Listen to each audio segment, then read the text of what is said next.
I'm looking at my Japanese fir, Momi Fir. Scientific name is abies firma. And here we are almost at the tail end of July, and it's putting on new growth out of the buds that were frozen back and killed much earlier in the spring. So that's interesting that it can mount this late season growth effort and try to make up some ground that it lost earlier in the spring due to a late frost that damaged a lot of buds, which you may have seen in another video.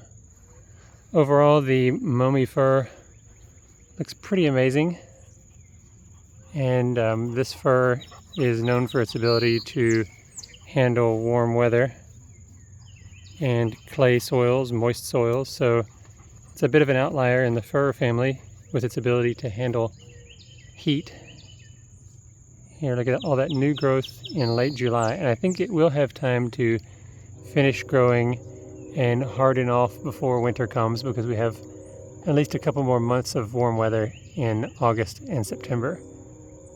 So that is interesting. I do have a problem I have to deal with at the top where the main leader was killed back, and obviously there it looks like there could be 4 or 5 different leaders forming up there. I have to get up there and do some trimming, but I learned my lesson this year. I'm not going to trim in the winter.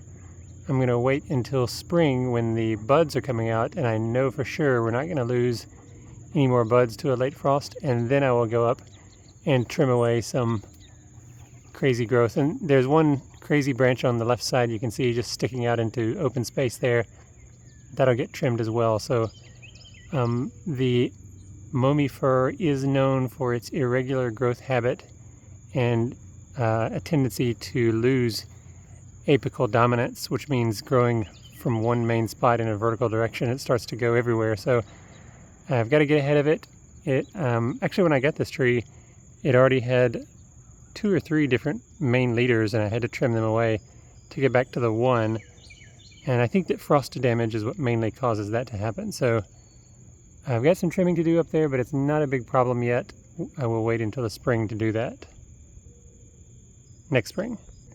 On the subject of apical dominance, I was really pleasantly surprised by this little, this is a Atlantic White Cedar cultivar called Red Star, Chamaecyparis Thyoides, and you can see here it started to really go vertical,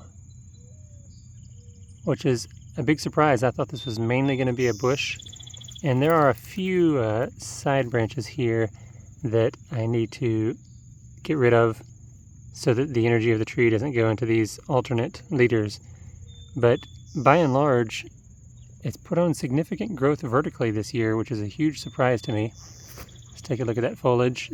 This is the juvenile foliage of the Chamaecyparis Thyoides, and this particular Red Star cultivar keeps the juvenile foliage its whole life. It never converts to the adult foliage configuration of Chamaecyparis Thyoides. So really cool, and this is the one that turns purple in the wintertime, as in legitimately purple. So it's a pretty cool tree, and I'm glad to see it going vertical. I would love for this to become a full-sized, tall specimen. Usually it's more of a bush, but I think that could be because of the multiple leader tendency. So if I can keep it with a single leader, it could go vertical.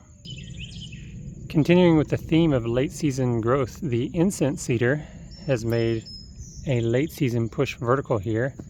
This is calocedrus decurrens, and I bet it's shot up about almost a foot here in the past month.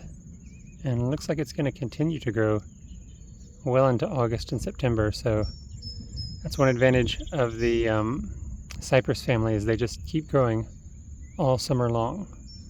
Unlike the pine family, which usually has a few well-defined pushes, maybe even one in a lot of species, and then it just kind of sits there the rest of the summer. The members of the cypress family keep growing. One big exception to what I just told you about members of the pine family not growing all summer long is this Lijiang Spruce right here, a spruce from China, which has sort of a bluish coloration from south central China. And I don't really know how the climate regime stacks up against Tennessee exactly, but my impression is that the growing season is longer here than it is in the mountains of south central China.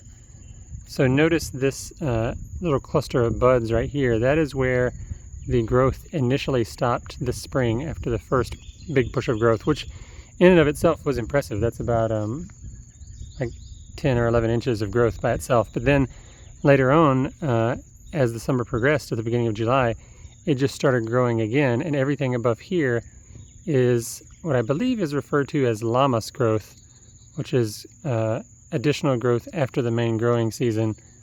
And it put on another, I don't know, 3 inches or so of new growth.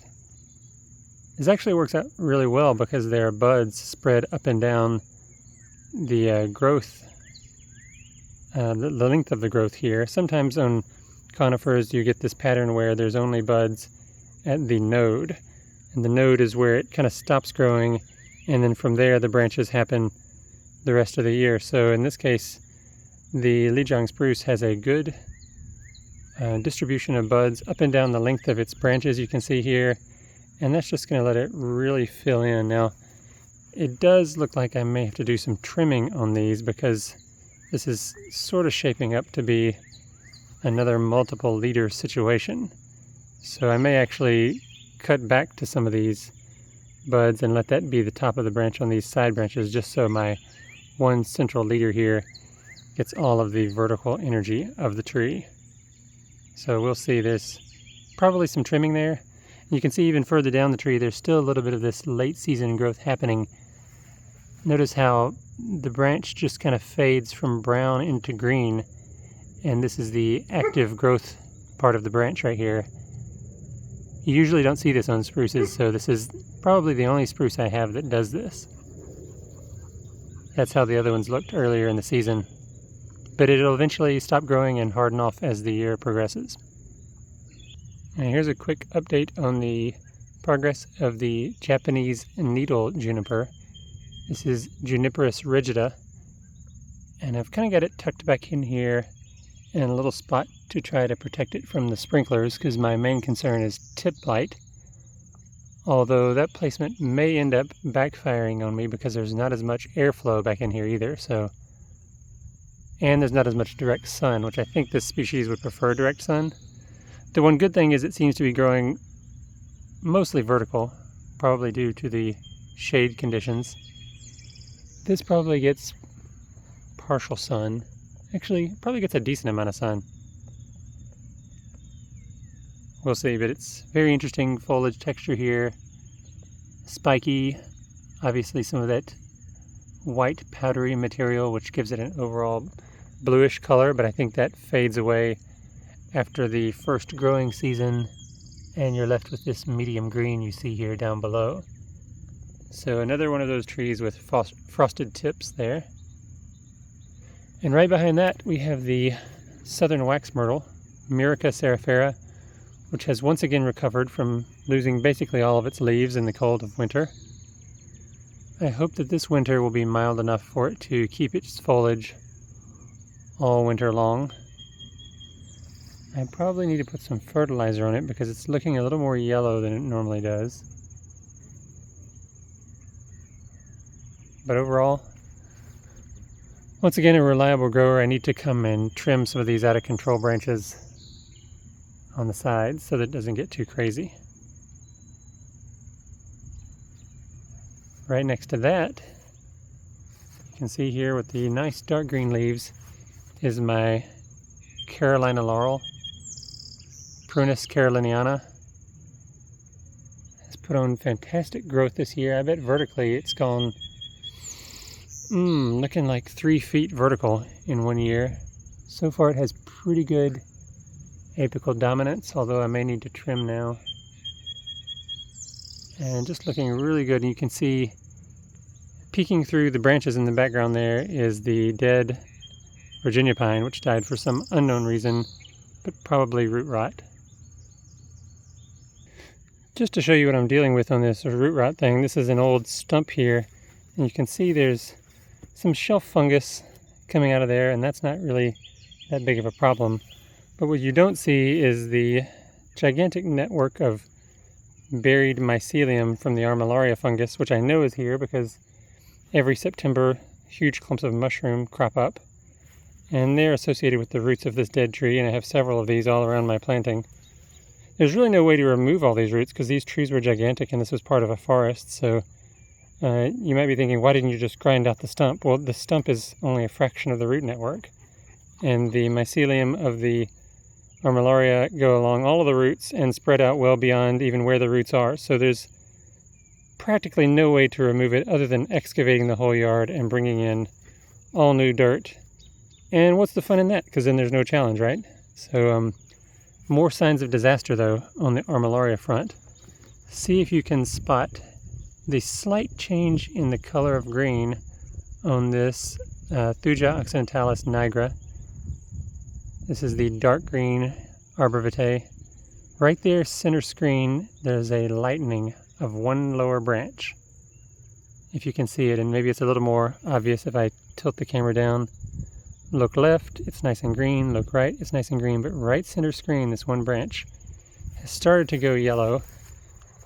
And oh, there's one little dead one there. This is characteristic of the death pattern when Armillaria starts to affect the Arborvitae. And it's a lot more pronounced on the emerald green Arborvitaes because they're a lot weaker than this one. But you may have seen videos that I posted a couple years ago where this tree looked amazing, but right next to it was the Armillaria fruiting body, that clump of mushrooms coming up. And I said, eventually it will kill this tree, although I hope it didn't. But it seems now that the worst has come to pass and the death process has begun. My guess it will take a couple years for the tree to completely die due to the fungus, because it is relatively healthy and pretty large at this point.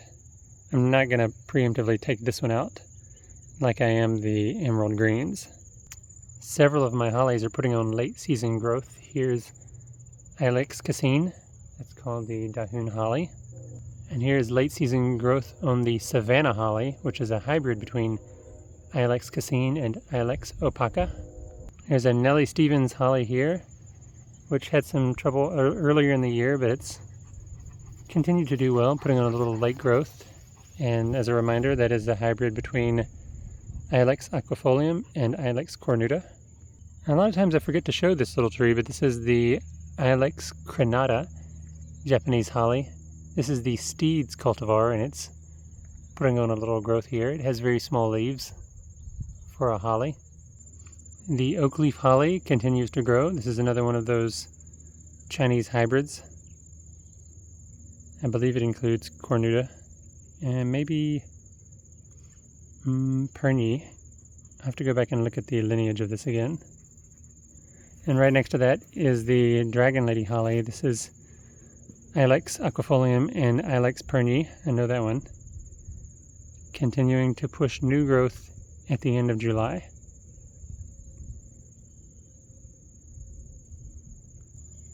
And here is the trade name is Clayera, but it's really Turnstroemia gymnanthera. This is the Lian cultivar, also pushing some late season growth.